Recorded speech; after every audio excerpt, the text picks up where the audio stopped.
And it's been horrible saying horrible. And I was just like, I can't watch this woman. It's horrific. This has never seen the light of day. You can always, though, you like to think that you can always find something new to say. I know. The older you get, you know. Yeah. Well, that's how I feel. Yeah, I've definitely felt that as a comic. I've definitely felt the older I've got, the more experience I get to have to speak about stuff. Because in my 20s, Nina, I was talking about nonsense, man. It's until you get older and you're like, is that what I was talking about? Also, if you become a parent, yeah, you suddenly, that's a learning curve that deepens you as a human. Yeah. That's where I'm at now. Right. Now I'm like, oh, new stuff, new stimulus package. I'm in. So yeah. How you been otherwise though?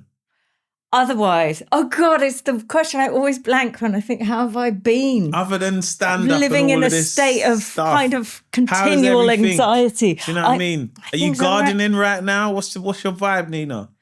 My film just got onto Prime, and that's been like a 7-year journey. Boop. Congratulations. Thank you. That is big. It was. Yeah. It's the biggest thing I've done, and I put my heart and soul into that.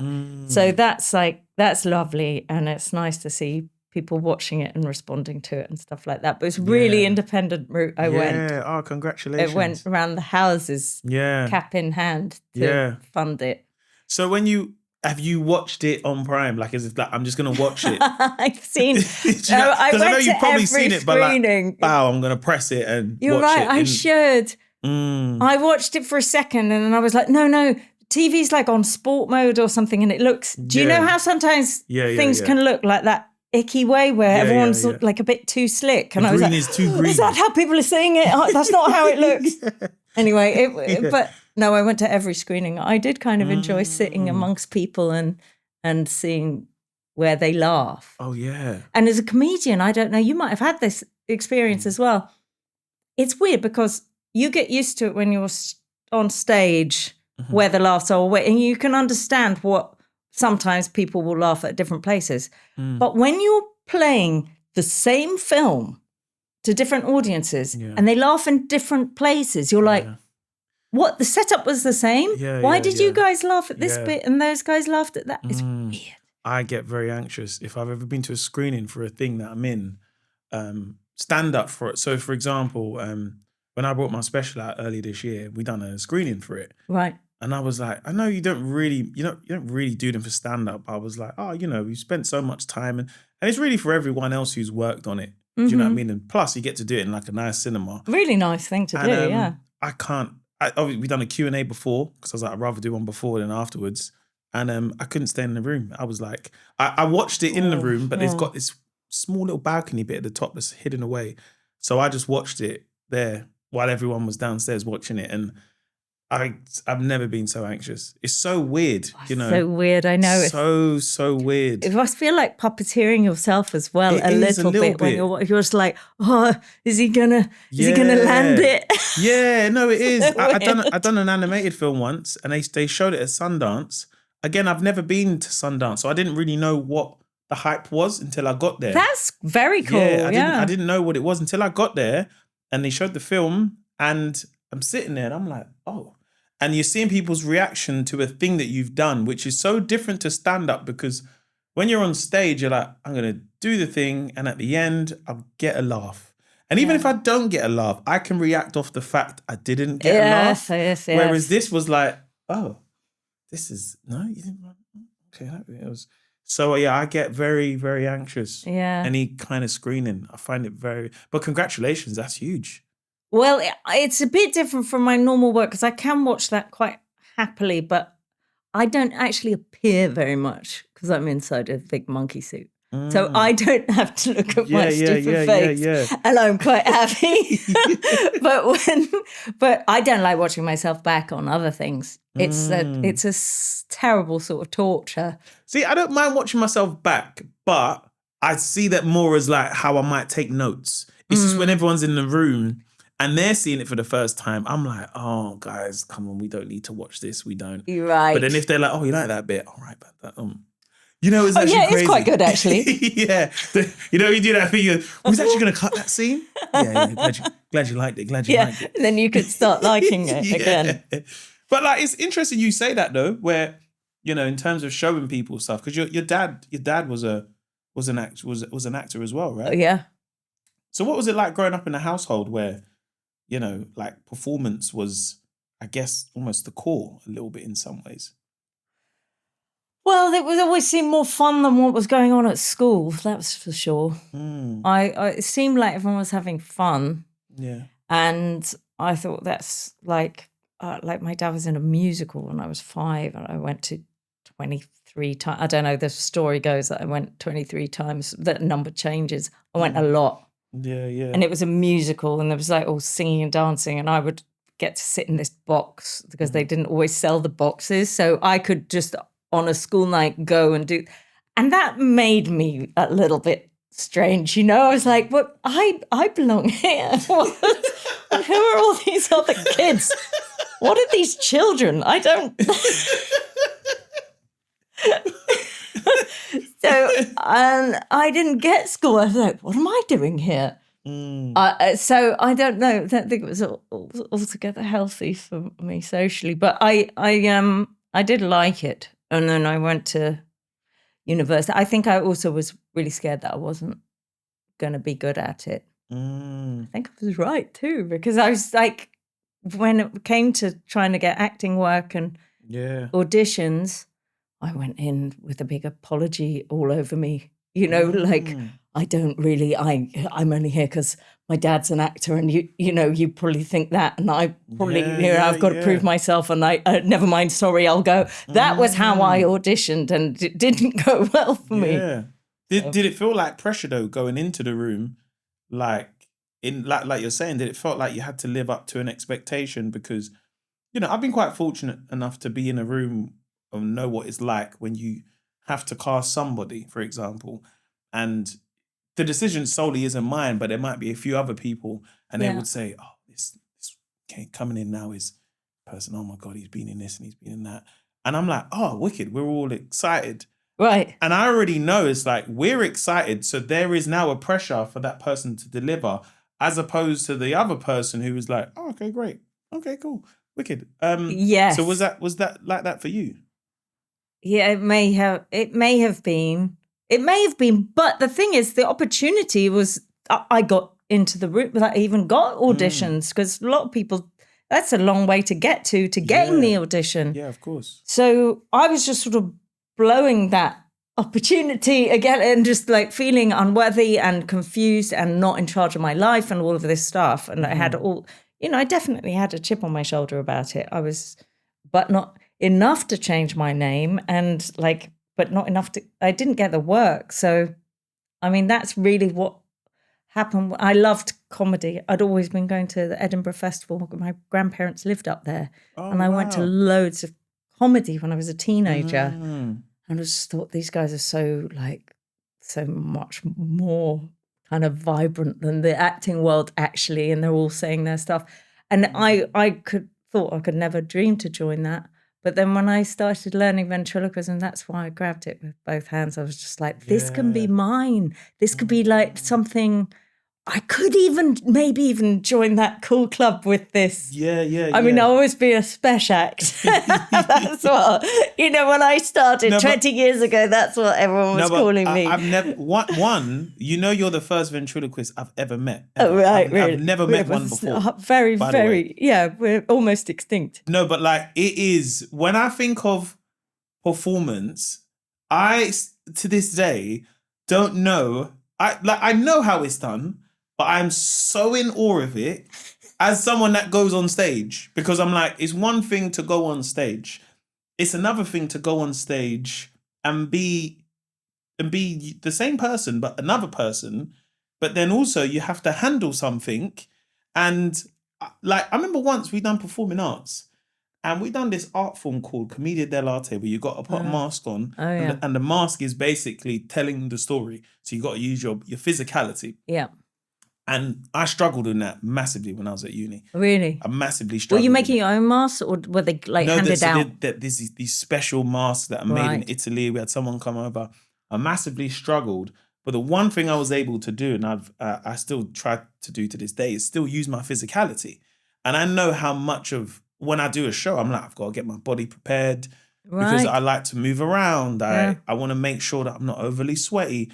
I don't know what that is like for someone like yourself. Hence why I'm so in awe of it, because as a performer, like as a comic, the only thing I feel like can never go wrong for me is the mic not working. So if the mic goes and I've had times where like the mic lead isn't, and I'm like trying to joke and it's cutting out, and I'm like, this is my only thing. Annoying. Yeah. If it gets to I have to project, but it will never be the same.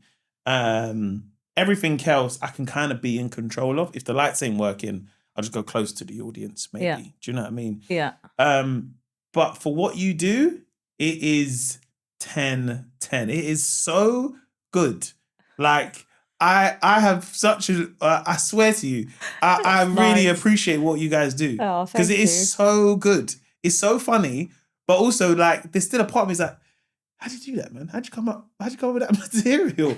Like, because it's one thing to do the voice, but the second thing you're like, okay, cool. As much as I've got the voice, I've got a few other bits coming as well. Well, you can. Do you know what I mean? I created a situation where you can't help but find something to say. If I was just alone there with the microphone and I had to no, I couldn't. I've like concocted a thing where there's someone there and something's happening like all the time. And all I have to do is like narrate live what I see. So it's kind of, it's easier than just thinking of just like going out there and being funny on your own. I mean, with nothing. Like it's different from crowd work. I mean, that's something. But then, but then you do crowd work. I do as well. Crowd work. Yeah, no, that's also reacting off something. Yeah, so that's hard. But come on, Nina, man, give yourself some props, man. It's very hard, Like, it is hard, but it's like it's always about saying every thought that comes into your head. You've got to veto a few, but like, as long as I also don't veto many because I've got a second thing that's the one that all the accountability is going to go on. Obviously, it's me, but I don't necessarily stand by whatever that says. I mean, that monkey puppet, I am sometimes really misogynistic to women. Funny though, I mean, it's terrible. And there's the last gig I did, this woman said, I said, what do you do? I'm a housewife. You lazy slag, the monkey says.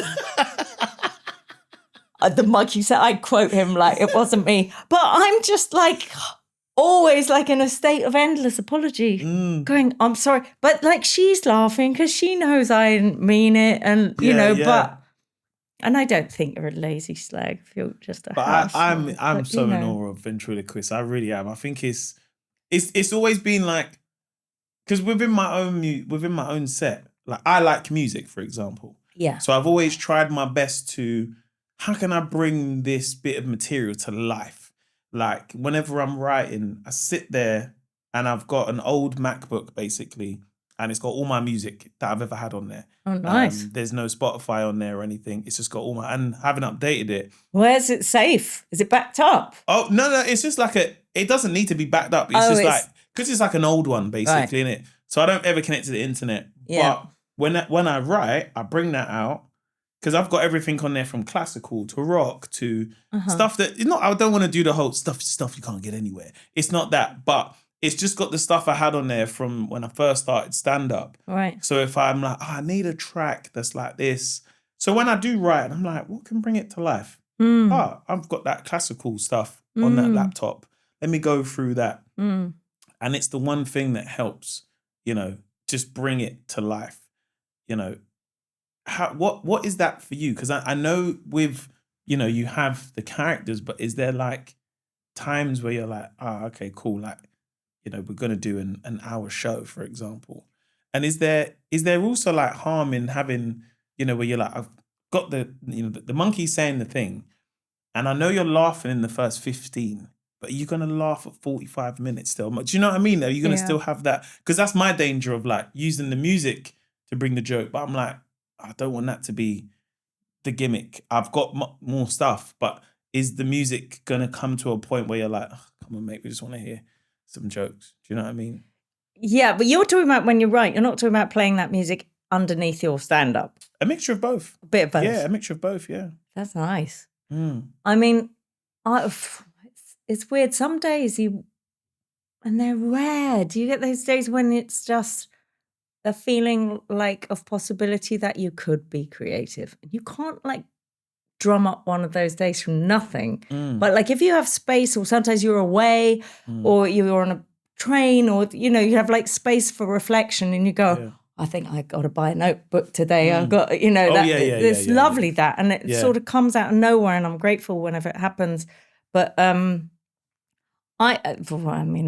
that sort of 2/3 of the way through a show mark is tricky up for me. Also, I don't know. I sometimes have a bit of a show that's just a little bit shit in the middle. Do you know what I mean? It's a little bit of an interval. And I'm thinking, I'm just resting because my brain's tired and I can't spin these plates, so I'm going to just do a little bit. I know it's a bit boring, but I'll be back again for the end. Don't worry, the end bit though. You're going to really like that last bit. You're going to like, we're all like just taking a bit of a rest.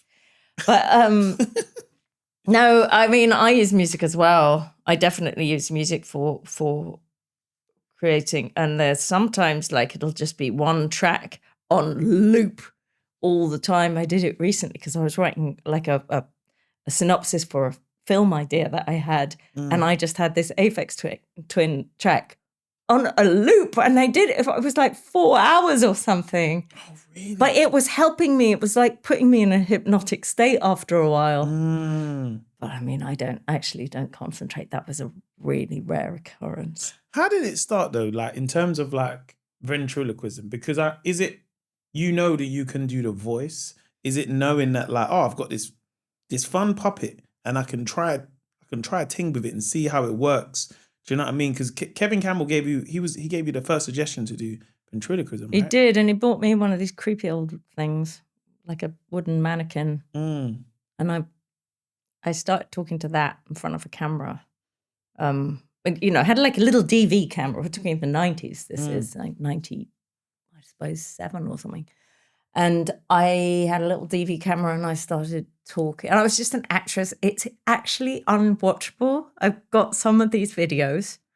I am all weird. I don't know. I'm like flirting with it or something, and it's really uncomfortable. And it's been horrible saying, and I was just like, I can't watch this woman. It's horrific. This has never seen the light of day. And I remember it because he was like always like sort of cheeky chappy, and it's just a bad vibe, like that horrible kind of, I don't know, is it 80s, that old British seaside? Awful. I did not like this puppet, and I did not like anything that I looked at him that I could think of for him to say. I couldn't make it any good. And then I thought, that little monkey puppet that I have, which I just sort of stolen from a mate, it was a lovely little thing. I thought, I wonder if that couldn't open its mouth. And then it could. It's not meant to.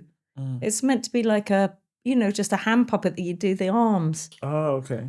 And so I got it. And then I just loved his face. And then I put my hand in and got his mouth moving. And I was like, okay, this I like. Yeah. And he's got a nicer expression. It's more like things I love, like Sesame Street, or, you know, like it's just a better vibe. Yeah. And so I never looked back after that. And I've just used the monkey, and I've spent a few £1,000s getting a proper puppet made that can move its eyebrows and I get it out and I go, no, I like the little guy. Really? Yeah, I like the simple guy that, you know. It costs that much to get them made? If you would get a proper one, yeah, if it's like carved or latex, the mold, the design and everything, and then yeah, they're expensive, but wow. I've only wasted money on them because I always return to that little guy who came from Woolworths. Yeah. So, like, do you think of the voice first? Does that make sense? Because are you like looking in the mirror being like, I need to give you a voice. I need to give you a character before the character.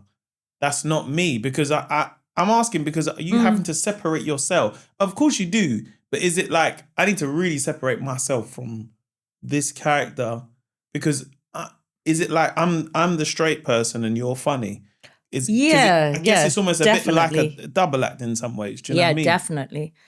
And well, with the monkey, I don't want him to have a little squeaky voice. That sounds awful. And I've got it's squeaky enough. I mean, I'm just sort of wherever I am in the middle. And I could go up there, but like, nah. And so I wish I had a really proper deep low voice, but it's as low as I go. Yeah. And like, I just thought, because he's so small, it'd be funny if he had a deep voice. So I think it probably has got deeper over the years. But when you just said, hello, it was really slow. He said hello like that, slowly, and a few times, hello. And then I was like, well, what the hell's going on? This guy knows something about me. Like, how do you, because the way you do that, when your teeth are shut, so do you have to practice to speak with your teeth shut? Does that make sense? Yeah. Well, there's a little gap. You don't, can I do it with my teeth shut? Yes, I can. But there's a little gap. Yeah. It's about relaxing your face rather than going like that. Because sometimes people think ventriloquism is like, and that's, well, you just look strange as well. Yeah.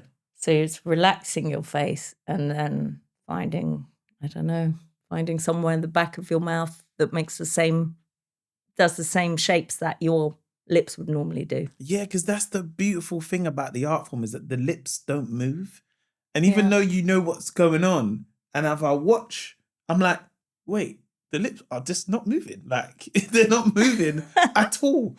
Like, I think that's why I love it so much when it comes to like a performance aspect, because I'm like, even though I know what's going on, I'm still like questioning like, right, is that right? That's the... You kind of want to see evidence of it being the it's like you know, like magic, where you see magic happening, you're like, I know this is magic, but like I know that you've done the card trick by doing some trickery, but how did I not see that? But I can see it. Does that make sense? Yes. I know that's kind of how I feel. But I do watch. Yeah, if I'm watching a ventriloquist, which I never do. I mean, when I don't see any, but I do kind of look at the technique, I suppose. But the fun is with the puppet. Yeah. And so when I do a gig, I know the mouth watchers are out there, but it's like you have to not think about yourself and just put it all on make that lively. And you can be a bad ventriloquist and have a funny puppet. And I'd much rather that than your lips were very still, but it wasn't fun. Yeah. But yeah, it's a funny thing that is now second nature. So I don't remember that I'm doing it or not doing it. So sometimes I can get to the end of a show and go, did I remember to do the ventriloquism? And thankfully I did, but it's like it's not something I think of remembering to do. You know what I mean? Yeah, of course.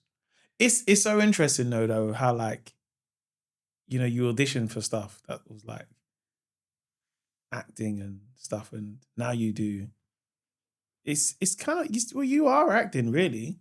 It is acting, it is still acting, but you're doing a different kind of performance. Do you know what I mean?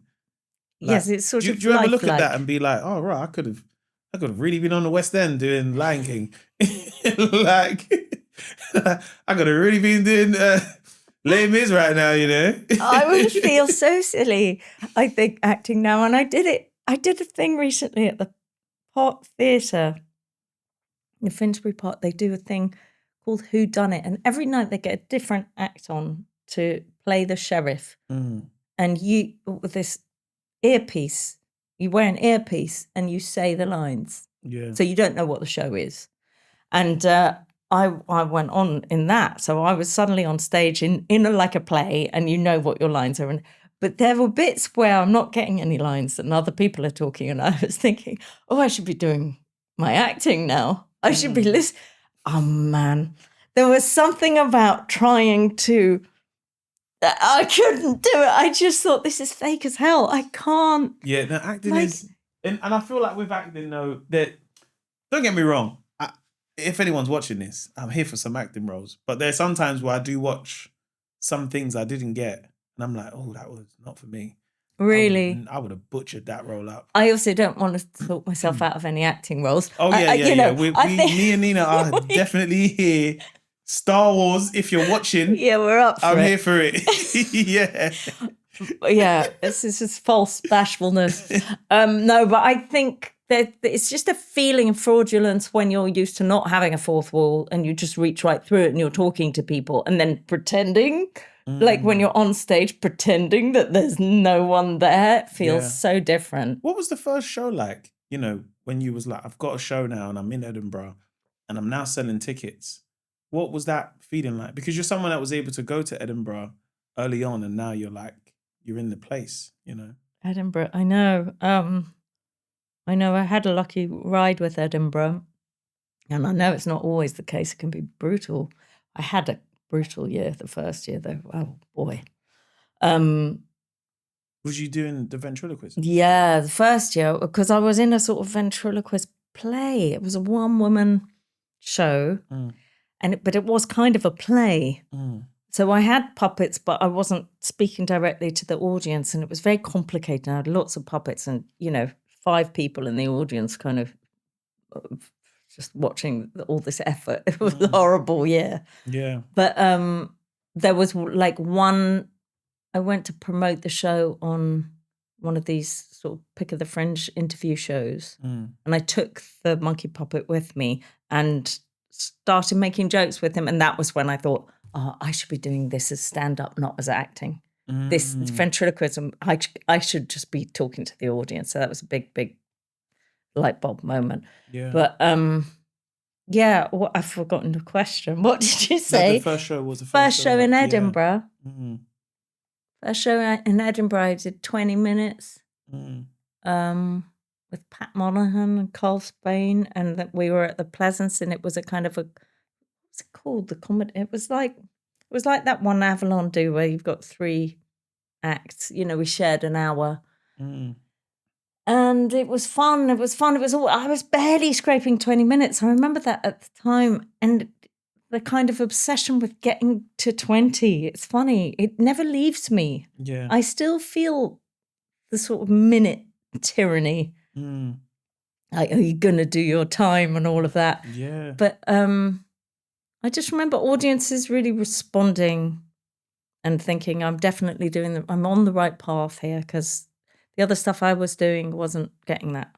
And so it was just you just follow, okay, I'll just keep following this. This is working. And then I ended up going up the next year and going to 30 minutes.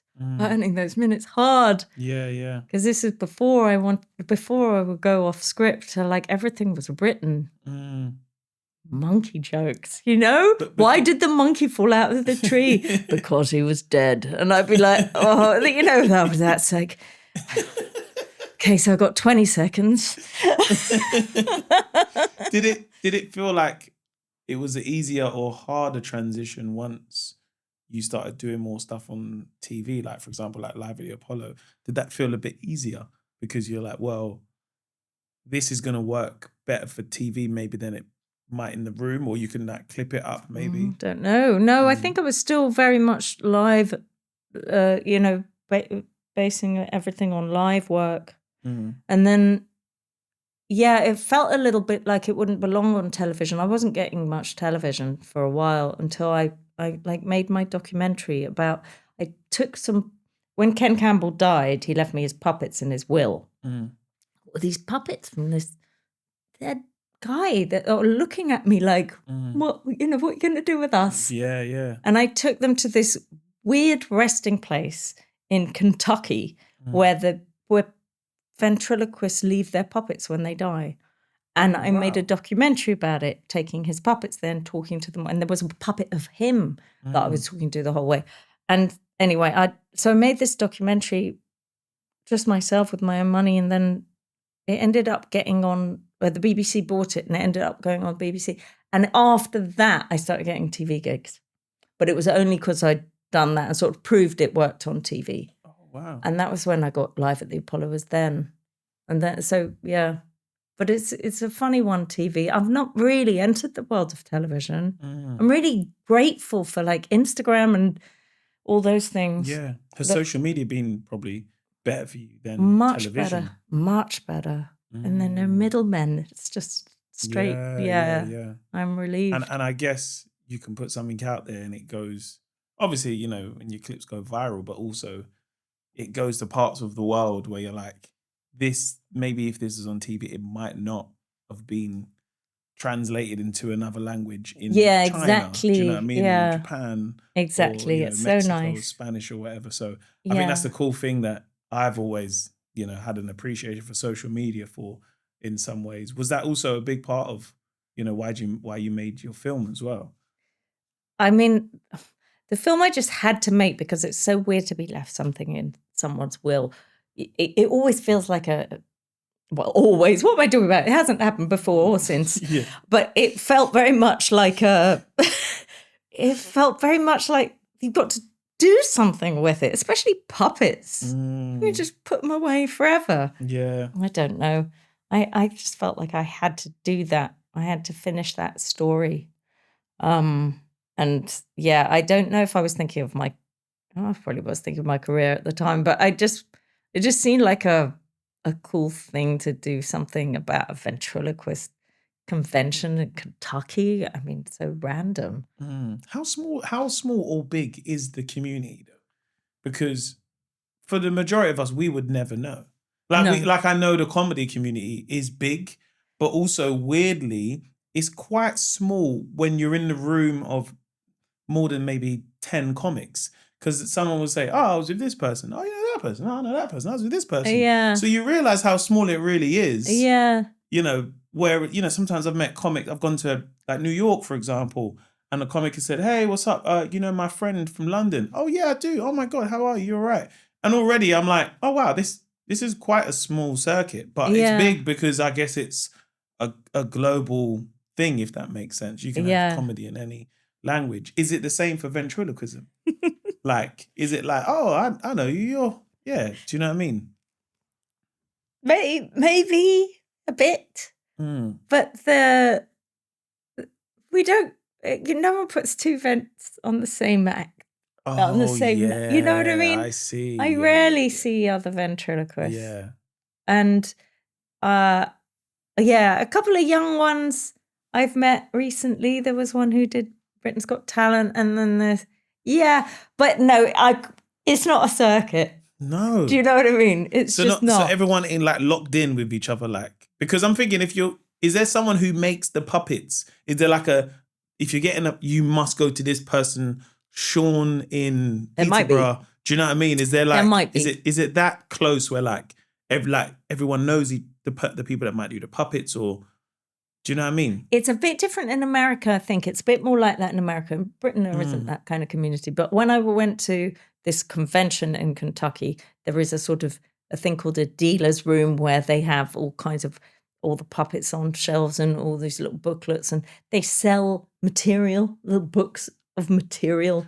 For that puppet? For any puppet, but like, you know, and then then there's like puppets in the pulpit for church gigs, you know, here's a little piece of dialogue that you can use into church, and they're big in the church, ventriloquists. Really? They're big in the church in America. Isn't that wild? Wow. And that's not really the same here at all. Yeah. But I mean, that was a real eye opener. Or they also have things like little wrist sticks. It's like a band that you put on you to move your puppet's arm around. Or they'll have tabletop things that you can screw onto a standing mic stand for your puppet to sit on. They had like little like people have with their babies. They had a thing that you could wear, like a belt with a platform at the side that you could rest your puppet on your hip. They were like, I was just like, oh, this is niche stuff. But it's not really the same here. It's not. There's not a community. I'm only on with other comedians. You know, that's kind of the world I'm in, and I must say I'm quite grateful for that. It's nice. Do you get a lot of younger audience members reaching out to you with social media now because, you know, they're like, "Whoa, I've seen the success you've had, and you know, you're someone I look up to in some ways." Yeah, I got a couple of young ventriloquists that have written and said that, and it's really sweet. It's really nice. I wish them well. Yeah. It's a funny thing to end up doing. It's a really weird thing to end up doing. And I must have had, I think, some real, I don't know, issues with confidence and finding my voice and all of that made it like the right pen for me, you know? Yeah. Working out who you are, very hard thing to do. And I didn't just enter the world knowing that at all. And so I've taken this very weird scenic route where I've ended up creating, you know, this other character and this voice and reflecting back and going, okay, Nina, I know you know, I'm put into a well-behaved woman's body, but I'm not that really. But when I walk around as me, that's who I am. But it's not really me. I'm just always feel very contained. So is a monkey give you the kind of the license to kind of break free from that in some ways? But I think a lot of comics, we all have that. It's the same in many ways, isn't it? Yeah, I have that where if I do a big show, I can say stuff out loud that I don't normally say, but also it's the comedy talking. It's not really me in some ways where I'm not a comic that punches down. But also my life has changed. And I'm going to talk about some of the cool things I've been able to do, but also realizing that I'm like, I'm not where I think I am in that How do you space, mean if you're that not makes where sense. you think you are? Yeah, so, you know, I had this bit of material talking about going to a club in LA and, you know, getting drinks for everyone. And till the bill came, I was like, life got really real. But I've also realized that my audience, from what I've gathered anyway, like when I meet people, they're like, oh, like I relate to that. I've done that. Maybe not on that scale, but I've done that. I bought the car that I couldn't really afford and it looked really cool, but I got the compliment. So I just kind of kept the car. Now, a lot of my material isn't always like that. Right. But I've realized that on stage, I have that license a little bit. So does that, is it the same for you in some ways where it's like, oh, I get the license to really express myself with this character and it gives me the license to break free from what the average person who walk past in the street would have no idea. Yeah. Do you know what I mean? Yeah, and it's like a huge relief. Yeah. And yeah, it really is. And then 20 years, a long time to be doing this. And this little guy coming out with stuff and the stuff that I hadn't planned. And then you go, hang on, he's me. What is this? Like, I'm not sure about this. Yeah. This is a compromise to suit society. This feels like me when I'm not worried about anything. Yeah. So, but that's what led me to get him made full size to get into him and get rid of Nina. Yeah, yeah. And I just thought that's I have to get rid of the fake one. And weirdly, the fake one isn't the puppet. Yeah, yeah. It's a nasty thing to find out. Did it feel different though, getting into the costume where you're like, rah, I'm so used to just it's me, but it's not me. Whereas now it's like you've immersed yourself and you're like, I'm now in the monkey. I am. Yeah. Do you know what I mean? I was quite shocked how uncomfortable the actual suit was. It was there wasn't much oxygen and peepholes. And I couldn't really, like I was like, oh, right, okay. This is how, like those creatures in Star Wars, with those actors, they're very well trained in those suits. They can go for however long. But also they're doing it on film for like a short take. And then they can take it off. Whereas I was trying to do a whole hour show to begin with on stage in that thing. And I thought, I'm perishing here. This is really difficult. But at the same time, it was just nice. It was just nice to be hidden. And it was nice. And I did like an hour at Soho Theatre without a script, just the monkey doing kind of crowd work. And I'm in there. And it's a little bit like the sound of scuba diving. Like, I can kind of hear my breath. It's very enclosed. I'm like in a really personal space. And I'm like, I don't know, I'm doing this other thing behind this. And it felt like secretive and kind of good. I liked it. And I'm assuming when you're in the suit, are you staying in character for the whole time? Do you ever break it? Like, you know, like before you go out, you're like, oh, yeah, I'll stay in the costume, but I'm me. Or are you like full method? Are you like, I'm not changing my voice? I was a little bit method, yeah. I was a bit method. And and it was hot and I was just standing in the wings and I can hear the music and I'm about to go on. And I was just like dropped down and thought like, you have to do this like a yogic master because otherwise you're going to run out of air. You know, like minimum amount of words that you need. Yeah. Go slow, stay steady. You know, it's like there's a lot or there's too much at stake. I'll just have to cancel or come out or then it's going to be a mess. But so I did that once and it worked. The second time I did it, I think I did panic and it was terrible actually. That was really like the worst gig of my life. You know what's going to come next though now, isn't it? What's that? Masked Singer. This is what's going to happen to you now. Oh my God. You can't go on stage in a costume and say this and be like, without the repercussions of God, it's so ITV being like, hey, we seen you on Mo's podcast. And, how did they, sorry to be so ignorant, the Masked Singer, yeah, they actually singing in there? Yeah, they're probably singing but in they there. must have so much trouble with oxygen. Do they not all? I don't know, I'm on the panel, I just got to guess. You don't have, I've got the best job in the game. Yeah. I'm just like, I think it's Lenny Henry. No? Anyway, tune in next week where it might be Ainsley Harriott. From like people that have been on the show, I know they make them practice in before, so they do rehearsals in it. Yeah, they have to get as used well.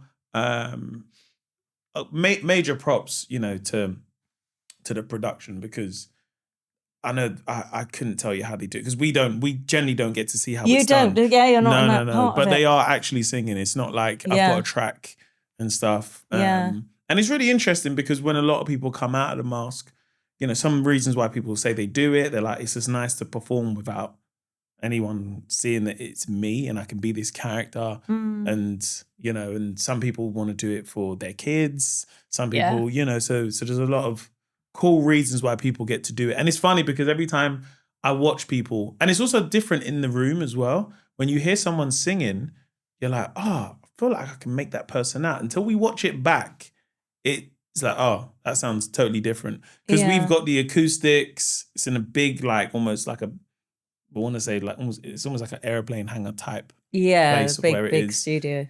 Studios, the lights, you've got the singing, the dancing, you've got the audience, the kids. So many screaming kids, and they really sway the vote. So if you get we get a lot of the kids on the Fridays and Saturdays and Sundays, and like the kids they go for the costume. So if there's a cool costume, the kids are like, I'm going with that one. And then you've got some proper like real singer who's like, I can't believe I'm out. Wow. I really wanted to be in this competition. I'm like, well, blame the 4-year-old who liked the starfish. Yeah, right. Yeah. Oh, that's funny. Speaking of kids, though, your son's a rising actor. He was in Beetlejuice, right? Yeah. He was in Beetlejuice. Yeah. How did you find that as a mum? Obviously, you must be super proud, but you know, feel like you know your dad, you know, being an actor and yourself, you know, you're an actor, you're a comedian, you know, and then your son going in the same footpaths. Was there any kind of industry parent like advice that you had to give him or anything? Well, he's been like really keen on acting from a really, really young age. And I watched him in the play like age 6 and was like, wow, he's really stepped up to the thing, you know? And he was like really audible and really secure. And I was just like, okay, that's, here comes trouble. It's going to be, here comes gonna be another good. one. And he's like, he did a lot of plays, and then he didn't do his A-levels. He did like a drama thing instead. And that was a bit like, okay, all right, we're making an early decision that this is going to be your thing. And I hope this is the right decision. And I think it was. I mean, he's done a lot of work. He takes it so seriously. And he did loads of courses as well. He did lots of like drama courses in the summer always. And then he did like clown courses, and he did stand-up courses, and he was just learning. So he took it really seriously. I think I personally, when I was young, wanted to be an actor. I didn't take it seriously. Yeah. I know what you mean. Like, when I look back at the job I do now, when I was a teenager, I wasn't going to acting classes or theatre groups or anything. I joined one theatre group, and I was like, this ain't for me. Yeah, they're embarrassing sometimes as well. Yeah, plus there's people you don't know, and I was like, nah, I'm not for this. Yeah. I didn't want to do anything where you had to like stand in a circle and do, you know what I mean? Or like, let's all imagine we're holding it. I was just like, oh. Yeah, I always wanted to just get to the thing. And I think once I joined the drama group, I was like, we're not doing the thing. There's a lot of stuff we're doing. We're probably spending too much time warming up. But who am I at that age? Do you know what I mean? I was like, I think I was like 19, and I was just like, nah, this ain't for me. But I was also quite, I was quite cocky as a sense of, I had this one drama teacher, and he sent me this message probably about 4 or 5 years ago. He's like, oh, congratulations, Mo, on all your success. I knew you'd be successful because when we had to learn Shakespeare, he said, I don't need to learn this because I'm going to be a star anyway. And I can't believe, I seen it and I felt so bad, but so embarrassed. But also, I was like, oh, right, did I say that? Oh my God, I didn't know I said that, But I think for me, I used to just love the stand-up. Like, but I wasn't like I go to all the gigs. I was just like, I just like doing the fun stuff. Hence why I think anything that felt serious, like acting wise, I always shied away from like a Shakespeare, because I didn't really understand the texts and everything else. So I always kind of leaned more into things that was a bit more of my liking and stuff. I'm the same, in fact, though. I like the fun stuff. Like I remember when the Richard Pryor special dropped, and my mum was talking about it like non-stop the next day, and let me watch it. And I think I would have been 8. I know I was young because I know what house we were in. I was under 10, and I watched it and thought, what is that? That is like a whole new life force. You know what I mean? Yeah. That's more fun. Yeah. And then I can't. I mean, just thinking back to comedy, I liked the young ones. That was also, we're talking 80. This is 1980s. Or even 79. It could even have been like 79, 80. Anyway, it was just, there wasn't much around, and you only had a few channels and what was on, you know what I mean? Yeah. But I do remember thinking about that and learning it, learning that quoting that bit, you would know everything. You know everything because you watch again and again, and you get a VHS of the thing. That was me. I used to watch all anything Eddie Murphy back in the day. Oh my God. I know all the lines. To this day, I'm like, please don't put Coming to America on when I'm there, because I'm going to say all the lines before they happen. Yeah.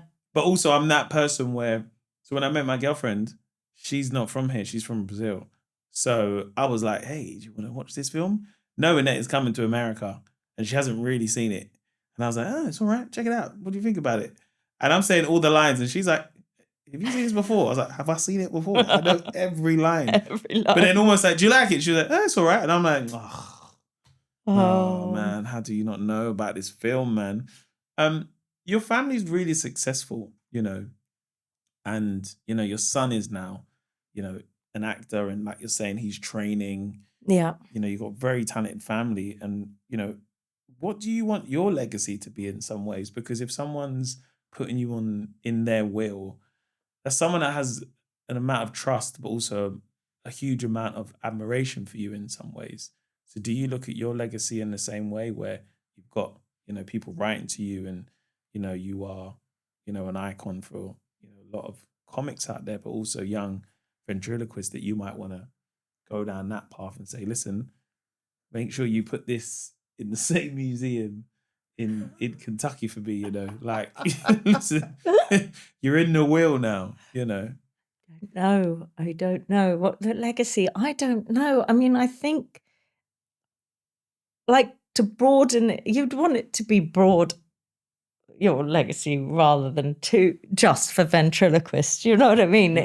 In a way, I don't know. I would just say for anyone who struggles to communicate themselves as themselves, or find their voice, or, like, fully integrate your personality so that you know who you are. That's so hard. That's like a lifetime's work. And so taking a weird route where you're doing something where you like putting bits of your voice in this and that and this and that, it's like, whether it's writing or whatever it is, a character, an animation, a puppet, whether you're on stage with it or not, it's just nice to, like, spread the paint around and not have to, like, work on yourself so hard, because you can find out that way rather than just, I don't know. I'm still working on it, and I wonder what the hell I would have to say if I put down all the toys and gave my verdict on things. I would find that really hard. Yeah. Because I think I find my own truth in the midst of the conversation rather than just one thing. I always feel like it's best if you've got two sides talking a little bit, you might get further than if you've just got a monologue. Yeah. For my own thinking. So I always panic and think, well, hang on, but is the other thing also true? Or, I don't know. I might be talking shit right now. I think maybe some things are true. Are you gonna put Monkey in the same museum, or would you just? Monkey's coming in the coffin. No. Even what the fuck am I doing here, man? Oh, shit is done. He's coming with me into the afterlife.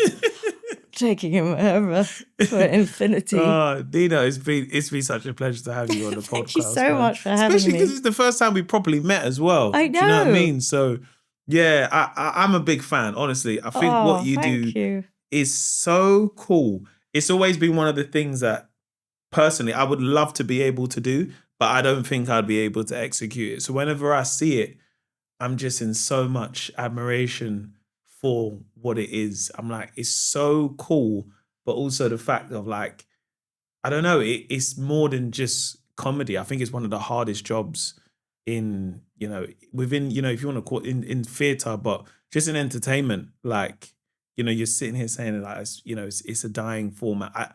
I don't think it is. I just think it's too hard for people to do. Do you know what I mean? I generally think that. I think stand-up has become really cool, where you're like, oh, I can go and do some crowd work and stuff. And after a while, if you find your thing, it's cool. But that is, like, it's just a different level, in my opinion. Do you know what I mean? Wow. So it's a big pleasure to have you on the podcast. Thank you so much. Thank you for having me. And this has been your beginning, middle, and end. Thank you very much, Nina Thank Conti. you.